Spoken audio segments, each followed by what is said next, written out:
आप भी लेंगे। फिलहाल मुलाकात से पहले देखिए सीएम नीतीश कुमार और तेजस्वी के अलावा प्रतिनिधिमंडल में शामिल नेताओं ने क्या कुछ कहा है, ये जानना जरूरी है। क्या कुछ कहा है, जरा एक बार सुनिए। हम लोग सोचते हैं कि ये सबके हित में है, पूरे देश के हित में है, और ये ऐसी बात नहीं है कि सिर्फ बिहार के लोगों की इच्छा है, ये पूरे देश के लोगों की इच्छा है कि जाति आधारित जनगणना कम से कम एक बार तो जरूर कर देना चाहिए, ताकि सब चीज़ों के बारे में पूरी जानकारी हो जाए और उससे लोगों को सुविधा हो जाए और सरकार को भी किसी भी निर्णय को लेने में सहूलियत। देखिए, जातीय जनगणना जो है बिहार विधानसभा से 2 बारी जो है वो पारित किया गया है कि जातीय जनगणना होनी चाहिए, और 1931 में जो है लास्ट जो है जातीय जनगणना हुई, और उससे पहले 10-10 साल पे होता रहा। काफ़ी कल्याणकारी ये काम होगा गरीब तबकों के लिए। आखिर एक साइंटिफिक एक डेटा आपके पास सामने आएगा, आंकड़े सामने आएंगे, और आंकड़ा जब सामने आएगा तो जो क्लियर पिक्चर जो है वाकई में जो स्थिति जो है कि भाई कौन लोग जो हैं भीख मांगते हैं, कौन समाज से आते हैं, कौन लोग जो है आपके जो है ठेला चलाते हैं, कौन लोग जो हैं भूमिहीन लोग हैं, कौन परिवार जो है गरीब है, तो ये आपको क्लियर पिक्चर होगा। इससे आप जो है आकलन कर सकते हैं और उनके लिए योजना बजट में प्रोविजन किया जाता है। मुझे लगता है कि सबका अलग अलग सोच है, अलग अलग दल की अपनी विचार होती है, लेकिन बिहार में 13 करोड़ जो आबादी है उस आबादी के प्रति सब लोग चिंतित है, उनका सोच जायज़ है। लेकिन अब तो मांग ये राज्य का नहीं है, देश के प्रधानमंत्री जी के हाथों में है, और बिहार के मुख्यमंत्री जी ने अपनी मांग को रखते हुए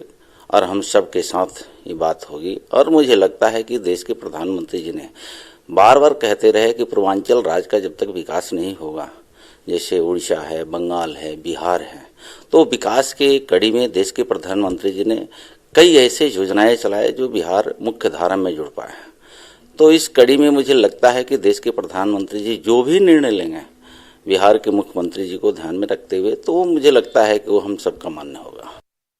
आज प्रधानमंत्री से मिलने के बाद वो क्या उनका रुख होता है हम जानते हैं, वो देखने के बाद ही हम लोग करेंगे। और निश्चित तौर पर माननीय मुख्यमंत्री भी हैं, साथ में हैं, जो देख ही रहे विपक्ष और पक्ष सब साथ हैं, तो निश्चित तौर पर बिहार का विकास होगा उससे, और जनता में भी जो द्वेष है वो खत्म होगा। बिहार ही नहीं, पूरे देश में प्रधानमंत्री साहब के माध्यम से मांग करते हैं कि जाति आधारित जनगणना होना चाहिए, वो जनता के हित में है। स्पष्ट है, बहुत चिर प्रतिष्ठित मांग है बिहार का। बिहार ने बिहार असेंबली में 2 बार यूनानिमस प्रस्ताव लेकर के भेजा है सेंटर के पास कि आप जातिगत जनगणना कराइए। 1931 के बाद कोई जातिगत जनगणना नहीं हुई है, तो ये जाहिर सी बात है कि वहाँ के सत्ता पक्ष और विपक्ष सभी लोग तैयार हैं इस मुद्दा के लिए। और प्रधानमंत्री से हम लोग आशा कर रहे थे कि कुछ निर्देशन देंगे, लेकिन नहीं देने के उपरांत हम लोगों ने तय किया कि प्रधानमंत्री जी से हम लोग मिलकर अपनी बात को कहें, और प्रधानमंत्री जी फिर जैसा समझें निर्देश देंगे।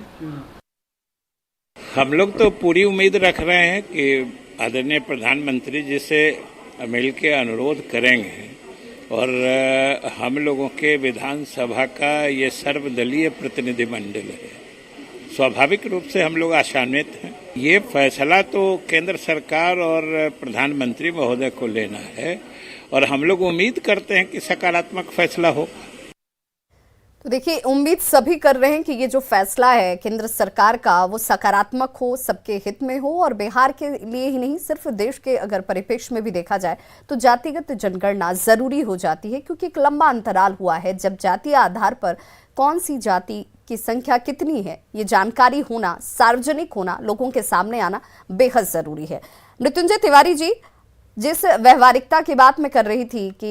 ये व्यवहारिक तौर पर इतना आसान भी नहीं दिखता है, इसकी जटिलताएं कई हैं, लेकिन इसके बावजूद इसकी जरूरत है, ये होना चाहिए। अगर सकारात्मक जिस तरीके की उम्मीद आप कर रहे हैं वैसी परिस्थितियां नहीं बनती हैं, केंद्र की तरफ से जो आप चाहते हैं उस पर मुहर नहीं लगती है, तो फिर पार्टियों के तौर पर जो ये डेलीगेशन एक साथ एकजुट होकर वहां पर पहुंचा है उसे आगे कैसे बढ़ाएगा? वो बिहार के लोगों के लिए जब इतना जरूरी हो जाता है तो उसे कैसे लेकर आगे चलेंगे? देखिए विभा जी, हम लोगों को पूरा भरोसा है, विश्वास है कि बिहार विधानमंडल